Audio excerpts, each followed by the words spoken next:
Why not 175 అంటూ ఎన్నికల రణరంగంలో దిగిన వైసీపీ అధినేతకు ఘోర పరాజయమే మిగిలింది.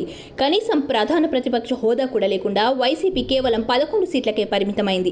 ఇంతటి ఓటమికి ఎన్నో కారణాలున్నాయి. వాటిని విశ్లేషించినట్లయితే 3 పార్టీలు ఒకతాటి మీదకి వచ్చి పోటీ చేయడమే వైసీపీ పరాజయానికి ప్రధాన కారణం.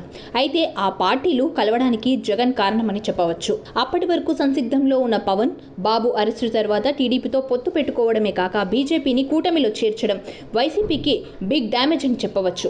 ఇక ల్యాండ్ టైటిలింగ్ యాక్ట్ మీద కూటమి చేసిన విమర్శలు వర్కౌట్ అయ్యాయి. అలాగే ప్రభుత్వ ఉద్యోగాలు ఇవ్వలేదన్న ప్రతిపక్షాల మాటలు జనం విశ్వసించడం జగన్ పార్టీకి వ్యతిరేకంగా మారాయి. అలాగే సంక్షేమ పథకాల లబ్ధిదారులని ఓటు బ్యాంకుగా మలుచుకోలేకపోవడం, 3 రాజధానుల ఏర్పాటు విషయంలో ముందుకు సాగకపోవడం మైనస్ అయింది. ముఖ్యంగా ప్రభుత్వ యంత్రాంగంతో వివిధ వర్గాలని భయపెట్టడం మైనస్ అయింది. ప్రభుత్వానికి వ్యతిరేకంగా మాట్లాడితే ఎవరేం చేస్తారన్న భయం, వైసీపీ మంత్రులు నేతలు నోటికొచ్చినట్లు తిడతారేమో అని ప్రతిపక్ష నేతలకు భయం, తమ పిల్లలకు ఉద్యోగాలు ఉండవేమో అన్న ప్రజల భయం వైసీపీకి వ్యతిరేకంగా పనిచేశాయి. పోలవరం ప్రత్యేక హోదా, మద్య నిషేధం, సిపిఎస్ రద్దుపై మడిమ తిప్పడం ప్రతికూలంగా మారింది. అమరావతి రాజధాని విషయాల్లో మాట మార్చడం గుంటూరు కృష్ణాలో ఖాతా తెరవకుండా చేసింది. కూటమి ప్రభావం ఉభయ గోదావరి జిల్లాలో సున్నా చుట్టేలా చేసింది. వైసీపీ విధ్వంసం అంశాన్ని కూటమి హైలైట్ చేసింది. రివర్స్ పాలన అంటూ వైసీపీ తీరుని ఎండగట్టింది. ప్రజావేదికను కూల్చేయడం, ఆ తర్వాత వ్యవస్థల విధ్వంసం వరకు వెళ్లిందని టీడీపీ చేసిన వ్యాఖ్యలు పనిచేశాయి. ఒక కులం అని టార్గెట్ చేసి వాళ్ళంతా ఏకమయ్యేలా చేయడం కూడా వైసీపీకి నెగిటివ్ అయింది. ప్రతిపక్షంలో కులపక్షపాతం గురించి అంత మాట్లాడిన జగన్మోహన్ రెడ్డి ప్రభుత్వంలో అందరూ సొంత కులం వాళ్ళే. ఇది మైనస్ అయింది. ఇక నేను బటన్ నొక్కి డబ్బులు పనిచేశాను, అవే ఓటర్లను పెంచేస్తాయన్నది జగన్ నమ్మకం. ఇది జనాల స్థాయిని తగ్గించడం. పనిచేస్తే మాత్రమే ఓట్లు వేయరు, పని చేస్తే చేస్తారు. ఆ పని కేవలం బటన్లు నొక్కడం మాత్రమే కాదు. అందుకే అది జగన్కి కలిసి రాలేదు. ఇక విపక్షంలో ఉన్నప్పుడు జనాల్లో ఉన్న జగన్ సీఎం కాగానే ప్రజలకు దూరం అవ్వడం మరింత ప్రతికూలంగా మారింది. ఇక రాజకీయాల్లో విమర్శలు సహజం, కానీ వైసీపీ నేతల మాటలు శృతి మించాయి. మంత్రుల స్థాయి నుంచి కింద సోషల్ మీడియా కార్యకర్తల వరకు మాట్లాడిన మాటలు, పోస్టులను జనం అసహించుకునేలా ఉండటం ఆ పార్టీని దెబ్బకొట్టాయి. అలాగే దేశంలో ఎక్కడా లేని మద్యం బ్రాండ్లు ఏపీలోనే ఉండటం, మద్యం రేట్లు పెరగడం, ధరలు పెంచడంతో మద్యం ప్రియుల్లో కూడా ప్రభుత్వంపై వ్యతిరేకత వచ్చింది. ముందే చెప్పినట్టు ప్రతిపక్ష నేతలపై వేధింపులతో వైసీపీపై వ్యతిరేకత పెరిగింది. ఎన్నికల ముందు జగన్ సర్కార్ పెద్ద రాంగ్ స్టెప్ వేసింది. చంద్రబాబుపై వరుసగా కేసులు తెరపైకి తేవడం, అరెస్టు చేయడం, రాజమహేంద్రవరం జైల్లో 50 రోజులకు పైగానే ఉండటం టీడీపీకి ప్లస్ అయింది.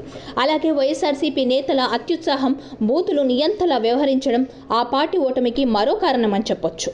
వైఎస్ఆర్సీపీకి వైఎస్ వివేక హత్య కూడా తలనొప్పిగా మారింది. 2024 ఎన్నికల్లో ఈ వ్యవహారం బాగా హైలైట్ అయింది.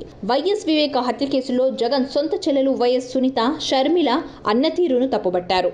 ఈ కేసులో నిందితుల్ని కాపాడుతున్నారంటూ బహిరంగంగానే విమర్శలు చేశారు. ఇది బాగానే పనిచేసింది.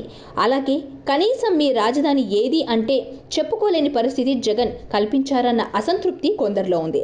ఇక ఎమ్మెల్యే, ఎంపీలని జగన్ను నేరుగా కలవకుండా అధికారులని నమ్మడం, కొట్టారని నమ్మడం, తనని చూసి ఓటేస్తారని భావించడం జగన్ని దెబ్బకొట్టింది. ప్రగతిని పూర్తిగా వదిలేయడం నెగిటివ్ అయింది. కనీసం సౌకర్యాలు లేని రాష్ట్రంలో ఏపీని మార్చేశారు. యువతకు ఉద్యోగాలు లేక పక్క రాష్ట్రాలకు పొట్ట చేత పట్టుకుని వెళ్తున్నారని మాటలు జగన్కి ప్రతికూలమయ్యాయి.